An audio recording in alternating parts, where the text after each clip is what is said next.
Sveiki SF akademijos moksleiviai. Šiandien mes susitinkam trečiojoje paskaitoje. Na ir tai yra jau paskutinė paskaita šiais metais. Prieš keletą mėnesių pirmosios paskaitos metu aš sakiau jums, kad šio projekto tikslas yra ne tik smagiai praleisti laiką ir išrinkti pačią geriausią, pačią aktyviausią mokyklą ir jai padovanoti šventę. Pagrindinis šito projekto tikslas buvo, yra ir bus paskatinti jūs kuo dažniau užduoti savo klausimą. O kogi aš norėčiau būti baigęs mokyklą? Kokia profesija man labiausiai tiktų atsižvelgiant į mano asmeninės charakterio savybės, į mano gebėjimus, į mano pomėgius tam tikrus ir pristatyti profesijas, atrasti tas profesijas, kurios yra pačios netikėčiausios, kurios nėra populiarios, kurios nepateks į jūsų mintis tuomet, kada galvosite apie ateities pasirinkimus. Ir mums svarbu buvo sulaužyti visuomenėje gajus stereotipus susijusiams su šiomis profesijomis. Manau, kad šiandien mes jau esam pusiaukelėje, o ateinančiais metais mes susipažinsime su dar daugiau įdomių profesijų ir jų atstovų. O dabar, ilgai nelaukiant, ta dalis, kurios jūs visi taip laukėt, tai yra mūsų rezultato apibendrinimas. Taigi šiandieną norėčiau paskelbti antrosios užduoties nugalėtoją.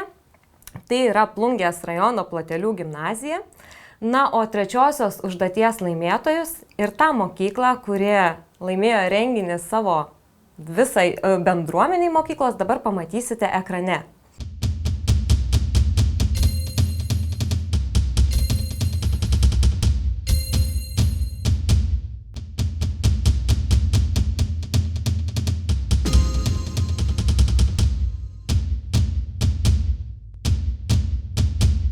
Sveikiname nugalėtojus, o tie, kurie nepatekote tarp laimingųjų, nenusiminkite, kadangi kitą semestrą ir jūs turėsite galimybę laimėti renginį savo mokyklai. O dabar kviečiu jūs stebėti trečią paskaitą, o mes susitiksim kitais metais. Labadiena, aš esu Vaidotas Levickis, esu Lietuvos darbdavių konfederacijos generalinio direktoriaus pavaduotojas. Šalia kitų mano pareigų yra ir jaunimo verslumo skatinimo asociacijos direktorius.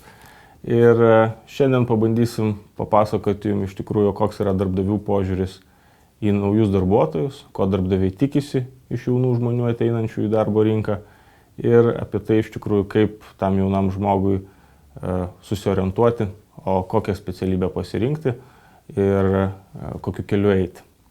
Tai pradžiai gal norėčiau šiek tiek papasakoti apie Lietuvos situaciją.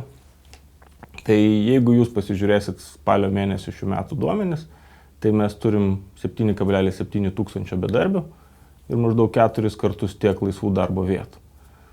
Išvada yra labai paprasta.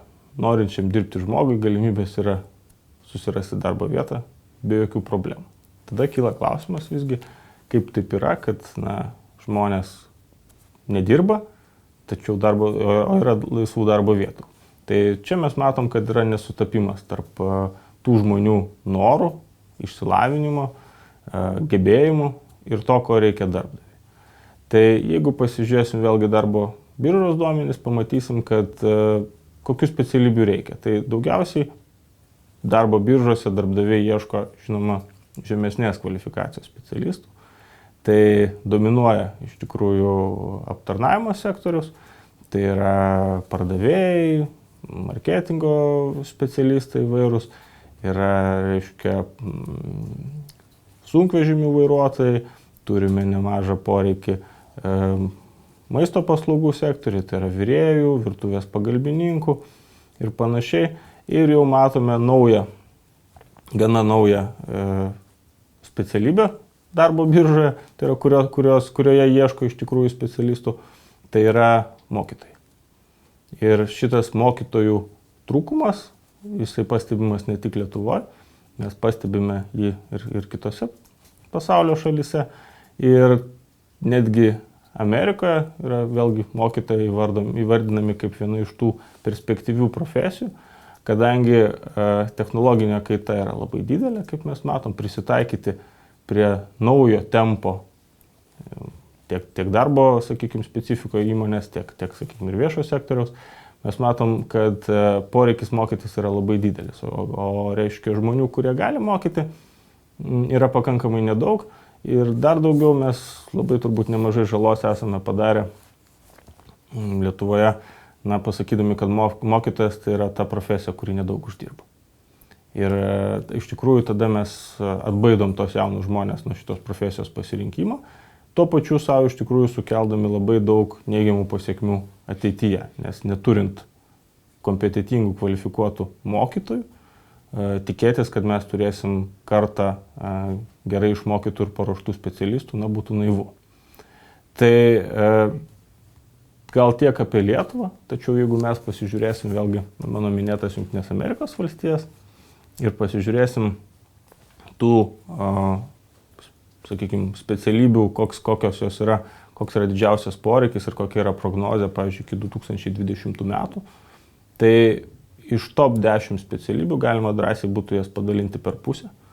Tai 5 iš jų susijusios su medicina ir 5 iš jų susijusios su informaciniam technologijom. Tai akivaizdu, kad prie esančio tempo technologijų vystymosi, vėlgi apie tą tempą gal norėčiau šiek tiek atskirai papasakoti, tai yra, supraskim, kad iki šiol ekonomika daugiau mažiau vystėsi linijiniu būdu, tai yra verslai vystėsi linijiniu būdu. Ką tai reiškia? Tai reiškia, kad tiek, kiek tu turi resursų, tiek realiai tu gali proporcingai sukurti vertės.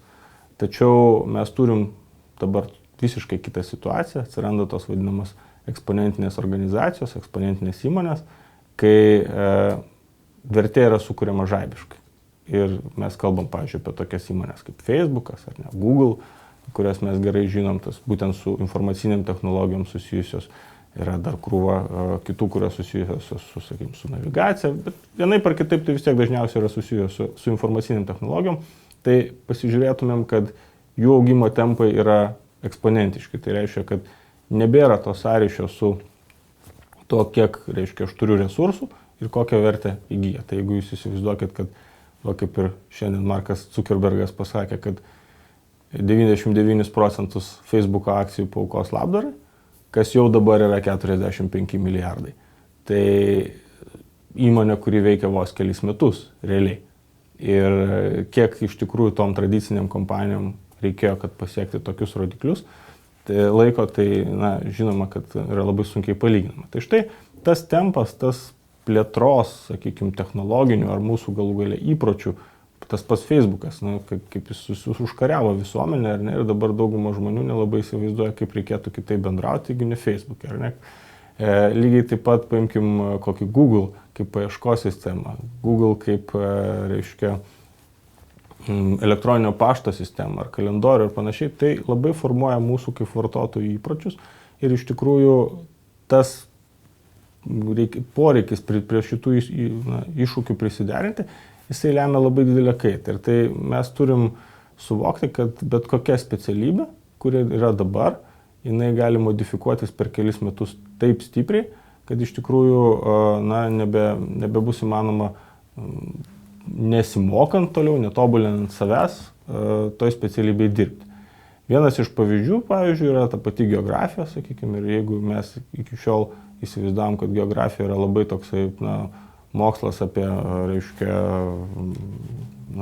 upes, reiškia, žemės pusrutulius ir taip toliau, tai dabar mes matom, kad geografijoje turbūt bent 30% sudaro būtent IT technologijos. Tai yra navigacinės sistemos, tai yra palydovinės sistemos, tai yra visi GPS ir kitos sistemos. Ir įgūdžių jau tam geografui IT reikia žymiai daugiau negu kad tų bazinių geografijos žinių. Tai kai kurie amerikiečių prognozuotojai darbo jėgos netgi sako taip, kad realiai ateityje bus viena profesija programuotojas. Tik tai jūs turėsit pasirinkimą, į kurią pusę programuosit. Į geografijos pusę ar reiškia, inžinerinę pusę. Tačiau bet kuriuo atveju tas buvimas, gebėjimas naudotis IT technologijom bus tiesiog būtinas. Kitas mano dalykas minėtas iš tikrųjų yra medicina. Tai čia mes irgi turim labai aiškiai suvokti, kad visuomenė sensta. Ypač mes tą jaučiam Lietuvoje, kadangi mūsų duomenys yra vieni prasčiausių, demografiniai duomenys vieni prasčiausių Europoje ir pasaulyje iš tikrųjų. Mes esam gana sparčiai senėjanti tauta. Ir akivaizdu kitas dalykas, kad žmonės dirbs ilgiau. Dėl medicininių dalykų, dėl galų gale, dėl pensijų sistemų negebėjimo jų išlaikyti. Tai dar laikas, kiek žmogus dirbs, tas darbingas amžius, jisai ilgės. Ir iš čia mes, aišku, turim visą eilę dalykų išplaukiančių. Tai vienas dalykų yra, kad žinoma, žmonėms reikės stipresnės medicinės priežiūros, kadangi jie gyvens ilgiau, jie dirbs ilgiau. Vadinasi, norint išlaikyti juos darbingus ir veiklius, reikės daugiau medicininių paslaugų specialistų. Ir tie patys amerikiečiai jie labai aiškiai akcentuoja, kad jau šiai dienai yra pats vienas didžiausių trūkumų yra iš tikrųjų slaugos personalo, tai yra tų žmonių, kurie gali būti su ligoniais, gali juos aptarnauti ir panašiai. Ir kad ateityje šitas skaičius tik didės, poreikis tai yra didės. Tai mes galime įsivaizduoti, kad Lietuvoje tai tikrai galios, tikrai tų specialistų reikės. Klausimas yra, kurį kiekvienas turėtumėt savo užduoti iš tikrųjų, tai yra ar aš galiu tokios specialybės imtis ir jeigu ne, kokios yra alternatyvos. Bendrai norėčiau pasakyti, kad praktika mano ir vėlgi ir kitų, sakykime, specialistų rodo, kad daugiausiai žmogus gali pasiekti ten, kur jam patinka. Tai bet kuriuo atveju, nepaisant to, ką aš pasakiau, kad tų specialybių pasirinkimas gana siauras, iš tikrųjų reikėtų pradėti nuo to, kad išsirinkti visgi, kas yra tinkamiausia man. Ir kaip tą padaryti. Tai apie savęs įvertinimą jūs jau išklausėt praėjusiose paskaitose, čia taip pat nemažiau svarbu yra sugebėti įvertinti ir tą profesiją, kurią jūs planuojate rinktis. Tai vienas dalykas yra iš tikrųjų, kad žinoti apie tą profesiją, tai yra suvokti, kokios yra karjeros galimybės toje profesijoje, koks yra darbo užmokestis, bet svarbiausia yra, kokių savybių reikia, kad šitoj profesijoje būti sėkmingu. Tai turbūt viena iš didžiausių klaidų, kurias daro jauni žmonės, tai yra, jie pasirenka profesiją ne patys. Tada jeigu užtenka valios, jie iš tikrųjų toje profesijoje įgyja išsilavinimą. Ir aš tikrai turiu pavyzdžių, kai ateina jaunas teisininkas darbintis ir matai, kad jisai savo profesijos visiškai nemėgsta, jis iš tikrųjų pabaigė šitos mokslus, nes buvo valingas žmogus, stengiasi nemesti, gal dėl tėvų, gal dėl aplinkos, gal dėl savęs, tačiau tai nėra jo svajonių darbas ir akivaizdu, kad jisai šitame darbe dirbdamas jį bus nelaimingas. Tai geras darbdavys tą pastebi iš karto ir todėl jūs realiai galite prarasti 4 savo gyvenimo metus tuščiai, nes jūsų po to į darbą priimti niekas nenorės. Tai geriau yra rinktis tai, ką jūs iš tikrųjų mylite, ką jūs norite daryti ir tada pamatysit, kad visi kiti dalykai yra žymiai paprastesni. Tai reiškia, jeigu jūs dirbat, pasirenkat specialybę, kurią mėgstat ir po to dirbsit darbą, kurį mėgstat, tai visi kiti dalykai gali ateiti šalia to netikėtai, tiesiog per jūsų efektyvų darbą ir efektyvę veiklą. Kitas dalykas yra iš tikrųjų, ko mes dažnai neturim, tai yra objektyvaus įvertinimo darbo užmokesčio. Tai yra kiek viena ar kita specialybė iš tikrųjų mums leis ilgalaikiai perspektyvoje, kažkokia karjeros prasme uždirbti. Tai mano visada klausimas yra toksai, ar žinote, kiek Lietuvoje uždirba suvirintojas? Ir ar žinote, kiek Lietuvoje vidutiniškai uždirba teisininkas? Tai štai suvirintojas Lietuvoje vidutiniškai uždirba 2000 eurų maždaug į rankas per mėnesį. Teisininkas uždirba vidutiniškai 800 eurų per mėnesį. Čia įvertinami mes tuos labai gerus teisininkus, kurių yra didžiuliai honorarai. Tai šitos dalykus palyginti ir kodėl aš tą sakau. Labai dažnai jauni žmonės, ir tą rodo ir mūsų tyrimas, mūsų partnerių tyrimas, kuris parodė, kad 70% jaunų žmonių specialybę renkasi ne patys, renkasi dėl to, ką pasiūlė tėvai arba ką pasiūlė draugai, ar galų galia šiaip dėl kompanijos kažkur nuėjo nelabai žinodami. Tai rezultatas yra iš tikrųjų liūdnas, nes pasirenkamas tos specialybės, kurios darbo rinkoje nepaklausios vienas dalykas, kitas dalykas tos, kuriuose tas darbo užmokestis nėra kažkoks stebuklingas. Ir tuo tarpu tos specialybės, ir labai dažnai tai yra būtent profesinių mokyklų dėstomos specialybės, kurios iš tikrųjų gali duoti labai nemažas pajamas, jos yra nesirenkamos. Tai mano minėti suvirintojai yra tik tai viena dalis. Statybininkai ir panašiai tie sektoriai, kurie sakykime, reikia tikrai kvalifikuotos darbo jėgos ir kurie yra besiplečiantis mūsų ekonomikoje. Tai ten darbo užmokesčiai yra didžiuliai, bet žmonės dažnai nesirenka ir tas viena iš priežasčių to nepasirinkimo yra būtent tai, kad aplinkinių spaudimas, kad štai profesinė mokykla yra kažkaip žemiau negu kad tas aukštasis mokslas ir būtinai, mirtinai man reikia to aukštosios mokslo diplomo, o po to jau kaip Dievas duos.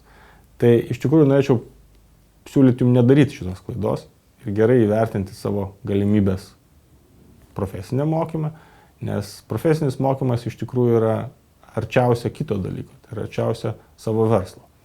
Kadangi amatininkas, įgyjęs profesiją, kokia tai bebūtų, kirpėjas, statybininkas, stalius ar panašiai, jisai žymiai greičiau gali pradėti savo verslą, negu kad žmogus pabaigęs humanitarinius, pavyzdžiui, mokslus aukštoje mokykloje. Ir tai yra įrodyta, tai nėra kažkoks stebuklingas dalykas. Kitas dalykas, nejauskit spaudimo dėl to tapimo verslininku. Didžioji dalis ne tik Lietuvos pasaulyje verslų sukuria žmonės, kuriem yra virš 35 metų. Maždaug tai yra tas amžius, nuo kurio prasideda verslo kūrimas. Vadinasi, iki to laiko tikrai yra laiko įgyti žinių ir praktikos, kurios tame versle reikės, kad jisai būtų sėkmingas. Tačiau jeigu jūs jau tokią karjerą savo matote, tai būtent pagalvokite, koksgi bus greičiausias kelias tai pasiekti. Tai vėlgi grįžtu prie to, kad profesinis mokymas, kuris labai dažnai šiandien turi tą neigiamą dar aspektą, sakoma, juodadarbiai, tačiau jūs pasižiūrėkit, tie patys suvirintojai arba tie patys, tekintojai, jeigu jūs įsivaizduojat, kad tai yra purvinas darbas, pažiūrėkit sektoriniuose praktinio mokymo centruose, kaip atrodo įranga. Kai žmonės baltais halatais atneša metalo gabalą, įdeda į stakles, uždaro durytes, pamaigo mygtukus, ištraukia gatavą produktą ir kame čia tas juodas darbas. Tačiau vertė šito žmogaus sukuriama yra labai didelė ir atitinkamai darbo užmokestis jam yra didelis. Tai tuos pasirinkimus, aišku, kiekvienas iš jūsų turit padaryti pats ir turit pasirinkti savo tą kelią gyvenimo. Labai vertinkit karjeros galimybės. Yra dėja specialybių, kurios Lietuvoje gal tos perspektyvos didelės neturi, nors ir darbo rinkoje yra labai paieškomas. Tai gal vieną iš jų aš paminėčiau tiesiog, pavyzdžiui, susiuvimo pramonė susijusi, ar ne, tai mes įvertinkim, kad Lietuva žaliavų neturi ir įsiveža žaliavas iš tų šalių, kuriuose siuvimo pramonė taip pat auga. Vadinasi, labai ilgalaikiai perspektyvai galime matyti, kad konkurencinė kova darbo jėgos kaštais Lietuva tom šalim praloš. Tai arba mes tenais turėsime kažkokių tikrai inovatyvių dalykų ir kursime medžiagas patys, inovatyves ir sugebėsim iš jų formuoti produktus, ką dabar nemažai iš tikrųjų Lietuvos įmonių daro, taip išlaikydami tam tikrą rinkos dalį. Tačiau iš tikrųjų tie verslai, kurie kovoja globalioje rinkoje darbo užmokesčių, tie verslai iš tikrųjų ilgalaikiai perspektyvai matyt prasmės Lietuvoje neturės. Kodėl tą sakau? Gal čia daug kas ir supyktų iš verslų už tokį pasakymą, bet aš tikiu, kad teisingai pasirinkę savo ateitį, jūs iš tikrųjų teisingai suformuosit ir Lietuvos ekonomikos ateitį, kuri dėja šiai dienai netrodo labai šviesi. Kokias savybės turėtumėte akcentuoti darbdaviam? Tai šiandien mes matom, kaip ir minėjau, tą situaciją, kad darbo vietų laisvų yra daug daugiau negu kad bedarbių, kitaip sakant, jų yra, viso darbuotojų yra didžiulė paklausa. Tai mes matome, kad didžioji daly verslų nebėra būtinas, nebėra būtina ne tiek svarbi, tiksliau, yra būtina, bet ne tiek svarbi yra kvalifikacija, kiek yra svarbu asmeninės savybės. Ir va tos asmeninės savybės, tai yra punktualumas, tai yra atsakomybė, tai yra gebėjimas dirbti komandoje, gebėjimas komunikuoti, gebėjimas laiku pranešti apie kažkokias tai problemas, jos darbdavių yra labai stipriai vertinamas, ypač kalbant apie jaunus žmonės. Visus kitus dalykus galima išmokti darbo vietą ir darbdaviai šiai dienai yra pasiruošę į tai investuoti. Jau vėlgi lyginant, sakykime, aukštąjį mokslą ir profesinį mokymą, tai vėlgi turėčiau pasakyti, kad profesinis mokymas geriau paruošia darbo vietai konkrečiai, nes tai yra jo kaip ir priedermė. Tuo tarpu aukštajam mokslui įgyta specialybė labai dažnai dar tenka netrumpą laiką įmonė, pavadinkim taip, nuglūdinti, pasiruošti. Kaip jaunam žmogui įtikinti darbdavį, kad jis bus geras specialistas? Iš tikrųjų, ne to reikia įtikinti darbdavį. Įtikinti darbdavį reikia to, kad jis nori dirbti šitą darbą. ir turite tam gebėjimų ir asmeninių savybių. Tada darbdavys jūs priims. Mes kaip tik, sakyčiau, labai dažnai susiduriam kaip darbdaviai su to, kad ateina jauni žmonės labai gerai pasiruošę darbo pokalbį. Jie žino, kaip reikia parašyti savo CV, žino, kaip reikia parašyti motyvacinį laišką, žino, kaip atsakyti į pirmus 20 tipinių klausimų. Ir ką tai daro? Tai daro tai, kad mes suprantam, kad tas žmogus, kol jo neišmušėm iš komforto zonos, mes apie jį nieko nesužinosim. Jis kaip išmokta eilėraštį mums pasakys visus šitos žodžius, visus šitos dalykus ir mes tikimės ne to. Mes iš tikrųjų tikimės, kad žmogus parodys, ką jisai gyvenime pasiekė pats, ką jisai nori pasiekti. Jis turi parodyti, kad jis yra motyvuotas dirbti būtent šitą darbą, kur atėjo darbintis, o ne apskritai, kas yra blogai, ką dažnai jauni žmonės blogai padaro. Tai yra, jie bando kažkam suversti kaltę, kad jie kažko gyvenime nepadarė, nepasiekė.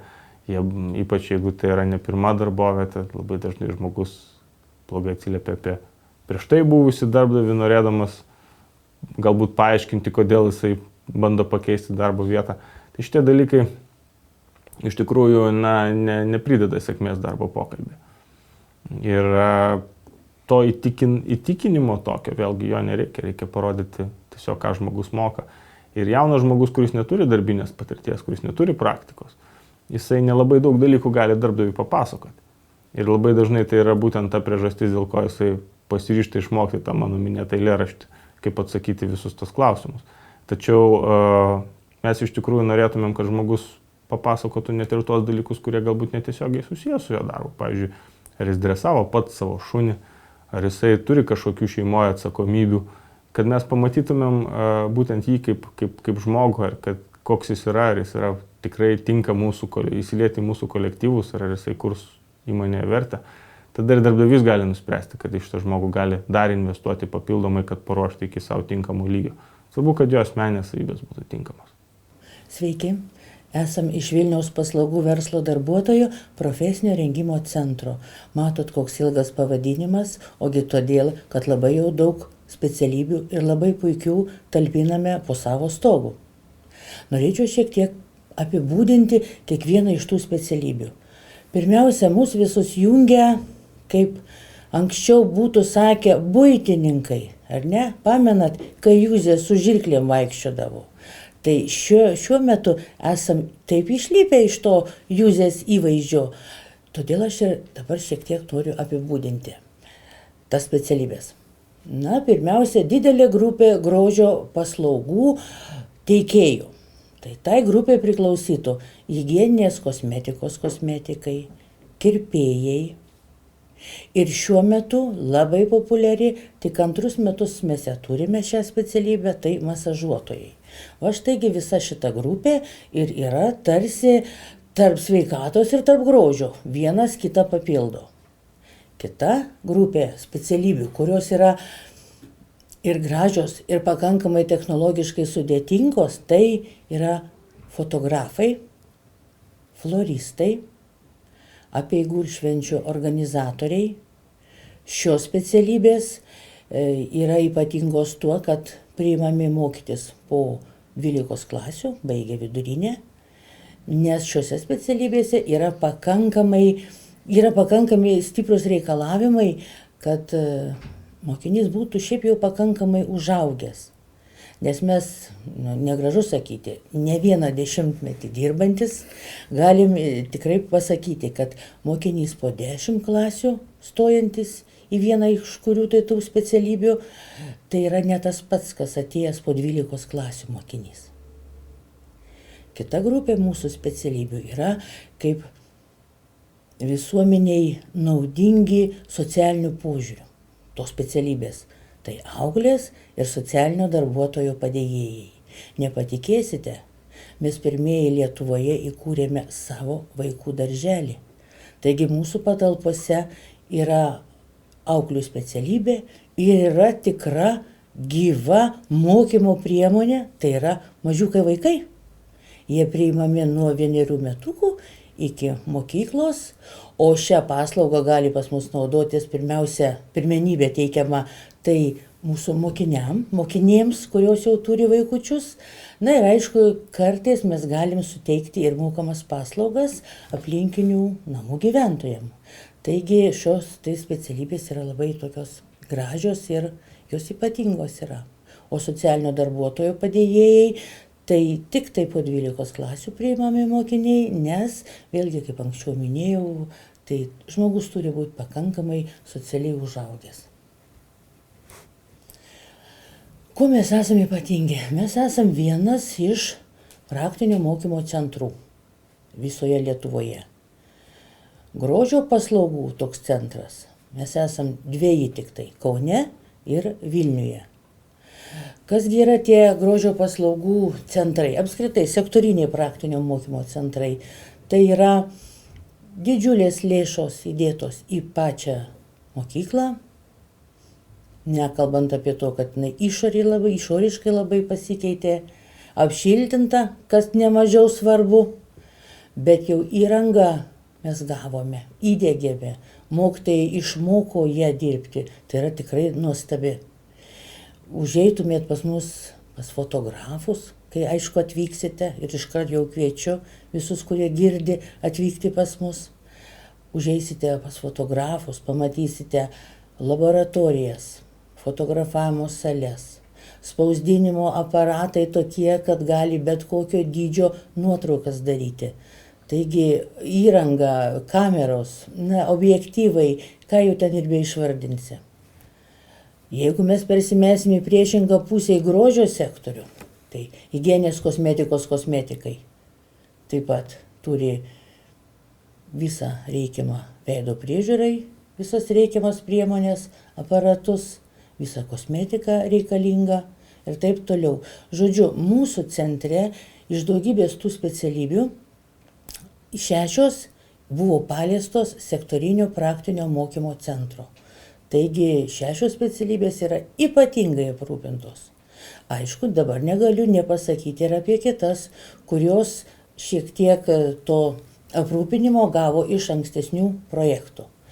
Tai ypatinga specialybė yra siuvėjų, čia prieš tai pašnekovas kalbėjo apie siuvėjus.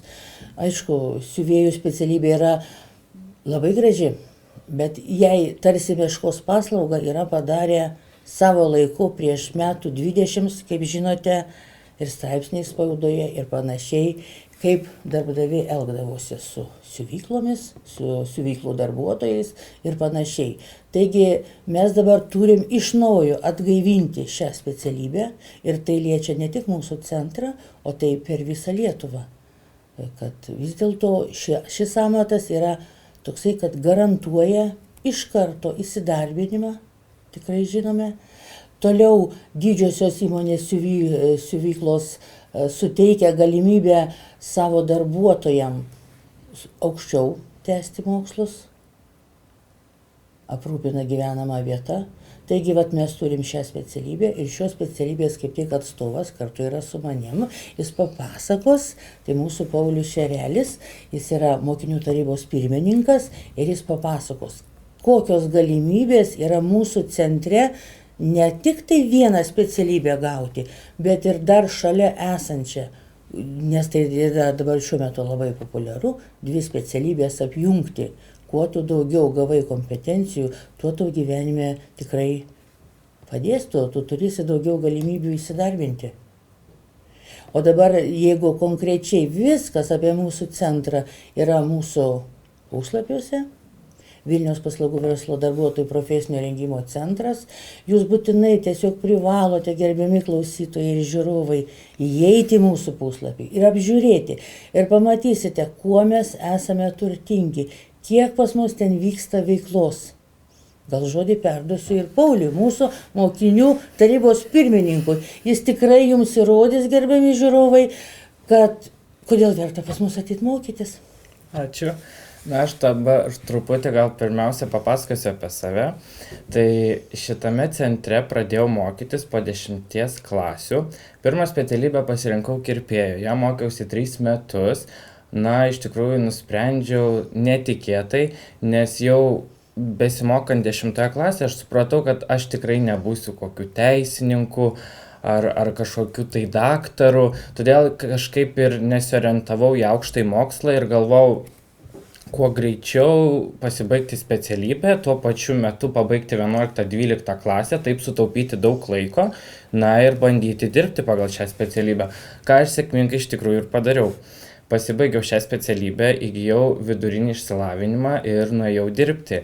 Ir sėkmingai dirbu ir tiesiog bedirbdamas supratau, kad aš noriu plėsti šią sferą, jungti ją gal ir daugiau su dizainu, mada ir nusprendžiau, kad puikia proga yra mokintis dar kartą, todėl stojau dar kartą į šį centrą į kitą specialybę, tai yra siuvėjo.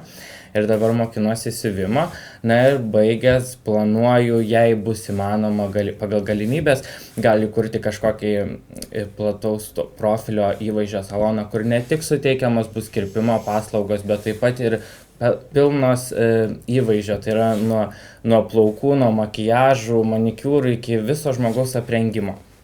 Apie patį centrą, jeigu kalbant, tai pas mus galima mokytis, kaip ir minėjau, tiek po 10, tiek po 12 klasių. Jeigu stosite po 10 klasių, mokymo trukmė bus 3 metai, jei stosite po 12 klasių, mokymo trukmė bus 2 metai. Mokslas iš tikrųjų nieko nekainuoja, stojamųjų egzaminų taip pat nėra, tiesiog didesnė dalį tai žiūrima yra į vidurkį. Tai pirmenybė gal daugiau ir teikiama tiems, kurių yra aukštas vidurkis, nes kaip ir minėjo mūsų pavaduotoja Sigita, iš tikrųjų yra labai populiarios specialybės tokios kaip kirpėjo, fotografo, kosmetologo ir kiekvienais metais labai daug moksleivių nori šią specialybę įstoti, tačiau mes kiekvienais metais galime sudaryti tik tam tikrą skaičių grupių. Todėl tenka žiūrėti, kuriuos verta priimti. Tai šiuo atveju mes daugiau ir žiūrime į tos vidurkius. Bet jeigu žmogus tikrai parodo didelį norą, kad jisai nori išmokti tos būtent pasirinktos specialybės, tai yra irgi kitokia galimybė ir tikrai galima mokytis.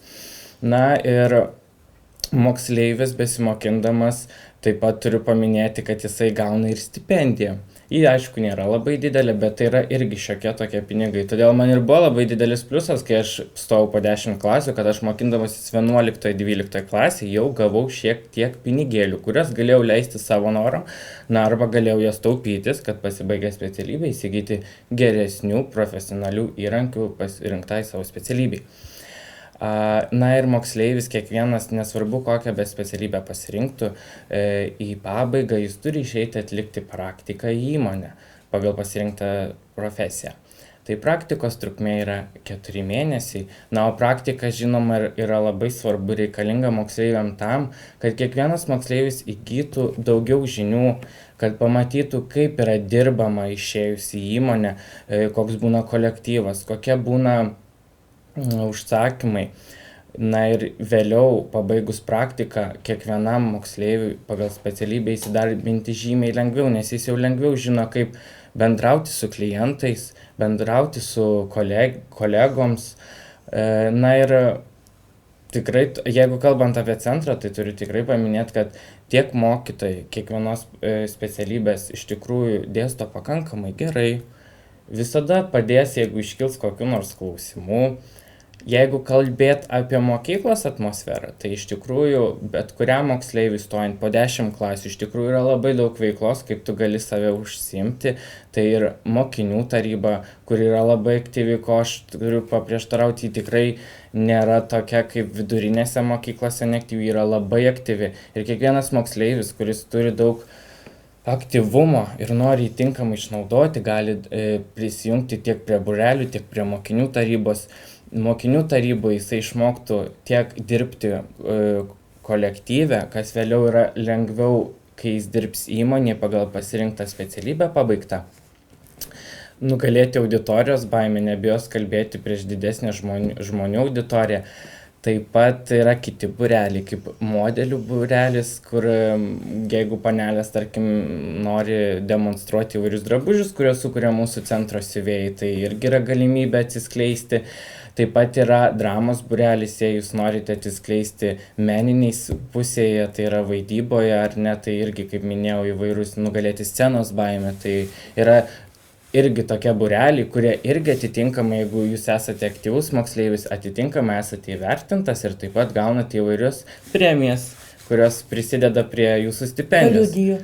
Taip, ir tai yra aktyvumą. dar papildomi pinigėliai jum ir mes tengiamės, kad jūs būtumėte aktyvus ir kuo daugiau gautumėte tiek savo naudos, kurį iš tikrųjų galiu pabrėžti labai praverčia, nes dažnas būna moksleivis, kad jisai susiduria su tokiais iššūkiais, kad jam tenka pabaigus 12 klasių, jeigu jis sugalvoja stoti į aukštą, jam reikia vis tiek kažkokių tai papildomų lėšų, jisai ieškosi darbo. Dažniausiai tai yra sunku padaryti, ką tik pabaigus vidurinę, ar ne, o kol tu mokaisi centre, tarkim mūsų, tai tu jau įgyji labai daug savim labiau pasitiki, moki labiau bendrauti su žmonėm, kas tau yra iš tikrųjų naudinga, nesvarbu, ką tu toliau bedarys.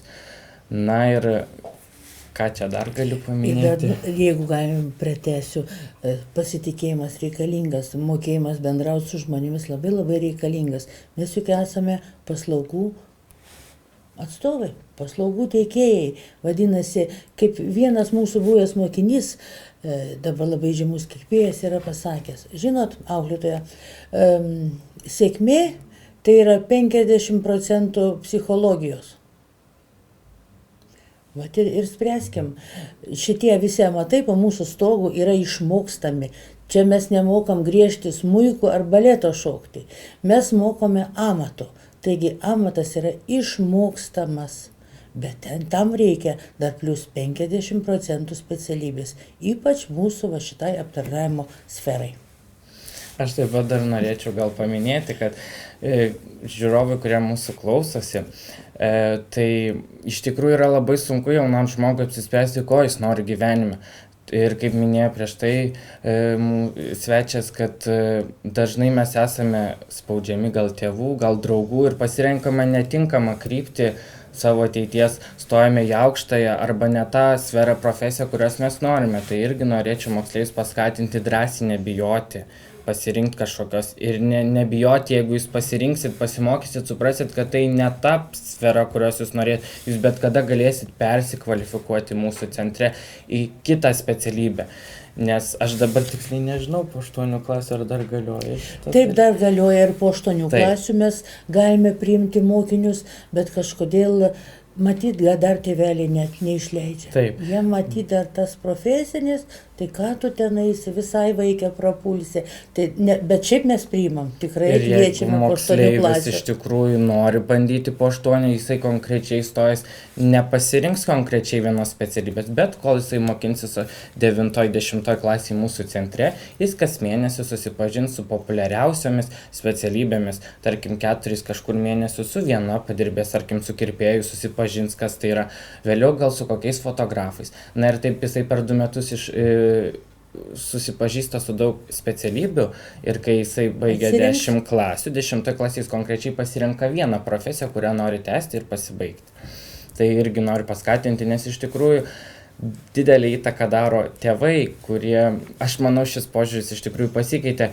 Dar nuo tarybinių laikų atsiliepimai apie profesinės mokyklas yra nekokie ir aš iš tikrųjų turiu paprieštarauti, nes mes irgi tobulėjom, mes irgi po įvairių projektų išgražėjom, naujos patalpos atnaujintos ir sudarom visus mokymo galimybės ir iš tikrųjų dėl to mes ir kviečiame dažnai moksleivius ir įvairiomis grupėmis atvykti mūsų centrą tiek per atvirų durų dienas, pamatyti, kaip mes gyvename, apžiūrėti patalpas, dirbtuvės, pakalbėti su mokiniais, paklausti, kaip jiems sekasi čia mokintis. Na ir iš tikrųjų pamatysite, kad viskas nėra taip, kaip jūs girdite iš draugų aplinkinių ar tėvų neigiamus atsiliepimus, nes iš tikrųjų mes irgi su kiekvienais metais tobulėjom ir galiu tai drąsiai sakyti todėl, kad jau ne pirmi metai pastebėjom, kad į mūsų centrą vis daugiau stoja moksleivių po aukštųjų mokyklų.